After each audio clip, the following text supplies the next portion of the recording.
mum guilt. Today, I'm joined by the wonderful Nicol Nightingale, who is a former Propertymark region exec and now is an asset manager, stroke lettings manager, boss lady for a landlord in Leicester.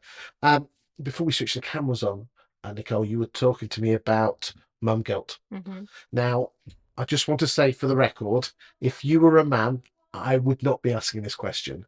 But I know this is a passionate topic of yours, and there's plenty of ladies out there. And I think men could watch this to learn to see what they have to do to help out their other halves.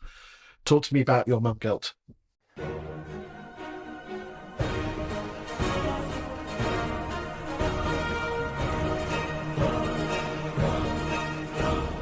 Well, it's interesting that you say that though, because if I was a man sat here, I wouldn't be facing those same You would- feelings and But those that's same issues. that's what I said. Is Yeah. that I wouldn't be asking that. Well, because you wouldn't need to. No, That's the point. yeah, And because you know what men do. Like they're just walking around like headless chickens but also there's the with no cares in the world. we have still in 2025 the mindset that generally speaking, the man in the household is the breadwinner.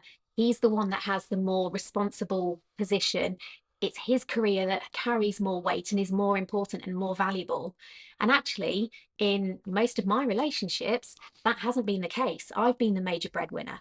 I Is have, that society's fault? I Fault is think what cause. I think it is. And it's something that we need to look at changing. And it's starting to happen. You know, you have a lot more women now that are coming to the table. They're getting seats at the table. You know, we have more board members that are female than we've ever had before, especially in the top companies. But it's still a work in progress. And we've still got to put the work in to change those preconceptions. Talk to me about your mum guilt and how you got over it. So I Because the people watching, there's going to be two sets of people watching this. There's going to be women watching this who are going through the mum guilt, and hopefully there are men out there who can watch this and we can find out what they could be doing to help. Yep. Because let's be honest, in this day and age, in 2020s, you've got to have two incomes to run a household nowadays, haven't you? If you're lucky enough to be able to have two incomes to run a Yes, household. but uh, and the people watching this will be having mum guilt because they're working anyway. So we are talking just to the we're just Yeah, talking to the people who have obviously have to have two incomes coming in. yeah. What's okay? So what's your advice and opinion to women watching this? So it's very difficult, and you'll experience different levels of this at different points in your career. And it obviously is different as well with whether you have a career or you have a job. And if you're somebody who is able to go to work, do a job, come home and switch off because you have a 9 to 5, there's no extra responsibility above and beyond that, then it's slightly easier. You still have to deal with the mum guilt of perhaps leaving your children, putting them in childcare during the day, but it's not to the same extreme as if you are, like for myself, when I was running the agency, you don't switch off when you're switching your computer off. You are responsible solely for that agency, for your employees, for the bottom line, for balancing the books. You're thinking about those clients, landlords and tenants all the hours of the day, evenings, weekends. You don't switch off. And there were so many occasions where my daughter, who's now 10, would say to me, Mummy, why am I always the last one to be picked up from the childminder? Because I have a job, because I have to work. Why do I have to go to the childminders in the holidays? Why can't I stay at home with you? Because I have to go to the office and I can't take you with me to the office. She also, I think, respects the fact now that I work hard and that through doing that and building a career, it's given us a nicer life. We have our holidays. Um, we get to go for days out without, I remember as a child, we would go for family days out and we'd go to a National Trust place and we'd take a picnic. And if we were lucky, we'd get some Kendal mint cake from the shop. Now, if we go for a day out, it'll be somewhere that she wants to go. We'll buy food and drinks there. We have more available sort of spending money because of the career that I've built. And she appreciates that. But it was also quite difficult for her to not have me there as much. Okay, how did you teach her that? Because let's be honest, when they're in those single, 8 or 9, their 8 or 9 year old kids. Yeah. So I have always had a very close relationship with my daughter. Was a single mum for a while, and so it's been just the two of us. And I've always spoken to her like an adult. I've always treated her as, older than her years. And so she's seen the struggles.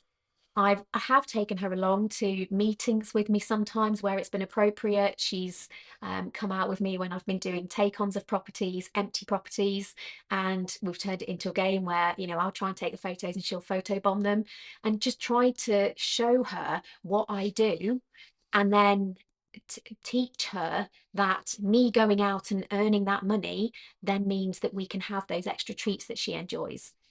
Okay, what about the guilt though? The guilt, the worst of the guilt came actually from, um, I guess, the period when I was made managing director of the agency, and that first year, 2 years, where my life changed, because not only was I having to run the agency 9 to 5 or 9 to 5:30, but then there was an element of having to go out and build that business and go and do the networking events and promote the agency within Leicester and Leicestershire.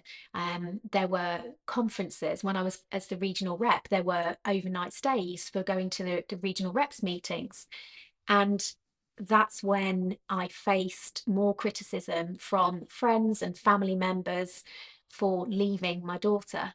Yet I know when I was little, my dad, with his role, worked away. So he would leave home on a Sunday evening, travel to wherever he was based at the time. He'd be there until Friday night, Saturday morning, come home, and then he would maybe go cycling with his cycling group on the Saturday, maybe see him one day a week. But he was the man of the house. That was the norm, that he had this high pressured role. He'd need a day to sort of decompress on the Saturday, and then we'd have a bit of family time on the Sunday. And that was fine because that was accepted, because that's the norm in society. When you've got a woman in that position, you do still have that societal challenge because of it not being what people expect. Should you worry about what your family and friends say though? I mean, Easy for me to say. it is. And to be honest, I had some counselling a couple of years ago. I lost my mum, unfortunately, in 2021 to COVID, and there was a lot of obviously emotions. And with doing the job I was doing, I didn't have time to have a meltdown. So I went for some counselling, and it really helped me to let go of that. And You now, almost had no time to grieve, did you? no, because during that period, so So you're a single mum.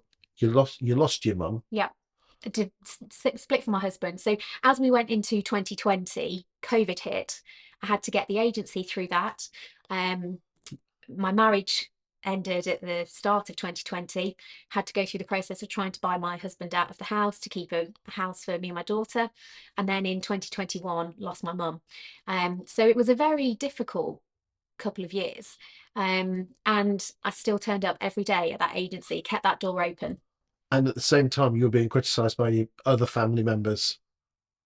But you, by the sounds of it, you've got to sort out most important relationship is the relationship with your child. Yeah. That's what. Yeah, and she has always known that she's my number one priority. And now, because of the work that I put in over the last few years, I've now been able to change my job role. We sold the agency in December, and I now work for my former business partner, who has a portfolio of 71 properties, and I work full time managing that portfolio, which means that now 3 days a week, I pick my daughter up from school. I take her to school every single day. When she has events at school, like they've got a careers day coming up, and I volunteered to go in and talk about lettings and managing an agency and running an agency. I couldn't do those things before because I was tied to the office 9 to 5:30. But putting that work in over those few years has now given me this opportunity to redress that and rebuild my work-life balance. What advice would you give to someone who was you 5 years ago? You know, that's watching this, Yeah. that's spinning the plates. I think you need to really spend some time thinking about what matters to you, what your priorities are. You need to play the long game. So you need to think about where you are now, where you want to be, and how you get there. There are going to be tough times. You do need to invest in yourself. As I say, when I lost my mum, was going through that difficult time, I had some therapy. I'm not ashamed to say that. I think far too often people just try and soldier on. And I was guilty of doing that for a long time. In fact, my resilience is something that a lot of my close friends say is one of my best qualities. But you have to know when to stop being resilient and stop being strong and get some help. And because if you don't, you'll never get to your end goal because you'll burn out. What? Okay, so sort out the relationship with your child, and prove to them that working hard gets the result. Which again I think is a great lesson you can teach a child. What about the nibbling away from your mother-in-law or friends saying you're never looking after your kid? Do you have to ignore them? I think when you can get to a place where you can say, genuinely, I don't need your approval. I don't need to have that from you. I can let that go. It is life changing. It's so liberating. And for me, I got to that point through having some therapy. And it was worth investing in myself, going through that process, because it just set me free.